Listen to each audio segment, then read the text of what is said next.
Eu vou lançar uma pergunta e você vai me responder. O que é que passa na sua cabeça quando você ouve falar em gafanhotos? Você lembra do Egito? Lembra de Faraó? É bom entender que eu não estou induzindo a resposta. Você é quem vai responder isso. Mas e se eu disser que gafanhotos podem estar vindo para o Brasil? O que é que você me diria? Então, nós vamos falar um pouco sobre isso hoje.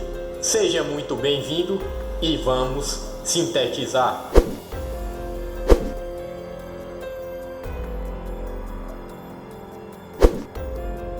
Você sabe que gafanhotos eles não têm rei? Sim. Quando a gente pensa nos insetos, animais e outras coisas, até mesmo na própria organização da sociedade, a gente lembra de um rei, de um líder ou de alguma coisa. Por exemplo, as formigas, elas têm a rainha, e a formiga rainha, ela geralmente é a mãe de todas as formigas ali no formigueiro. Então, mas e se eu disser que os gafanhotos, apesar de eles voarem de forma tão organizada como a gente vê, eles não têm nenhum rei? A própria Bíblia relata isso. Se você já leu o livro de Provérbios, talvez você já tenha visto essa passagem lá. Então, no capítulo 30, versículo 27 de Provérbios, diz que os gafanhotos não têm um rei, mas, embora eles não tenham um rei, eles conseguem trabalhar unidos. E aí, será que nós humanos, sem ter nenhum líder, ninguém para direcionar, será que nós também conseguiríamos trabalhar de uma forma tão unida? Fica esse questionamento aí também. Então, mas é só a gente observar quando os gafanhotos estão voando, quando eles estão andando juntos. É uma forma, uma sincronia. O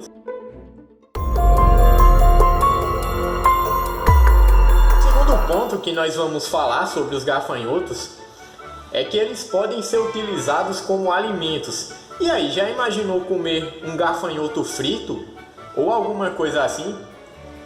Quando a gente lembra daqueles países como Tailândia, por exemplo, e daqueles mercados onde tem as comidas de rua, a gente lembra naturalmente que lá eles comem diversos tipos de alimento. Então, os gafanhotos também podem ser uma fonte de alimento. Nesses locais, os gafanhotos podem ser consumidos cru.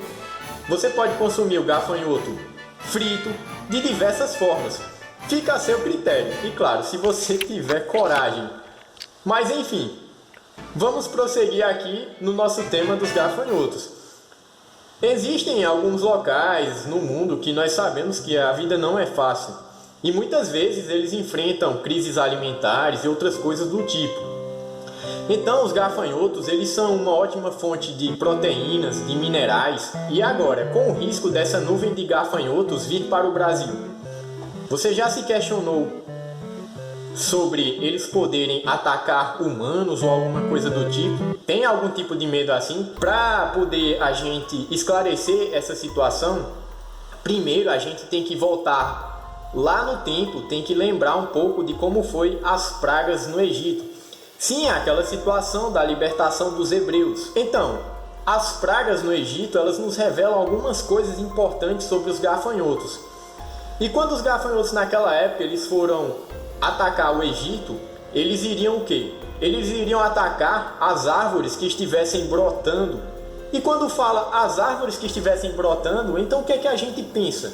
Provavelmente essa referência na passagem bíblica deve estar falando sobre as plantações, sobre as árvores que estavam para dar frutos. Então é simples assim. Na realidade, os gafanhotos eles não apresentam um risco direto de ataque a nós humanos, mas eles podem atacar, por exemplo, nossas plantações. Então isso colocaria em risco a nossa produção de alimentos.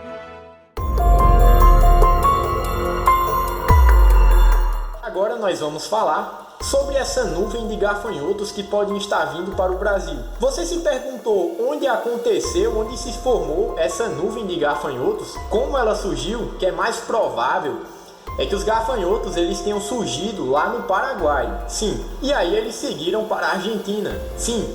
Os hermanos, galera, pelo menos por enquanto, por conta das condições climáticas, do vento e de outras coisas, nuvem de gafanhotos, a tendência é que ela siga para o Uruguai. Mas isso não quer dizer que ela não possa ainda vir para o Brasil. Os especialistas, quem está acompanhando isso, indica que provavelmente a nuvem de gafanhotos ela deve realmente ir para o Uruguai. Mas mesmo assim, aqui no Brasil, o Ministério da Agricultura declarou um estado de emergência. Esse estado de emergência ele serve para proteger, no caso, questões relacionadas a biomas, relacionadas a plantações que possam estar em risco. É o caso lá nos estados do Rio Grande do Sul e de Santa Catarina. E como se sabe, lá tem muitas plantações, muita produção de alimentos, é um local importante na produção de alimentos aqui do nosso país, mas se tinha algum medo, nós esclarecemos um pouquinho como é realmente essa situação. Mas vamos acompanhar, né, galera, para poder saber como é que isso pode acontecer e pode afetar aqui as nossas vidas e as vidas dos países vizinhos. Pois bem, muito obrigado por nos acompanhar. Aproveite para inscrever-se no canal e acompanhar esse assunto e outros temas que já foram postados e também muitos outros conteúdos que nós vamos colocar aqui. Muito obrigado, valeu e até um próximo capítulo.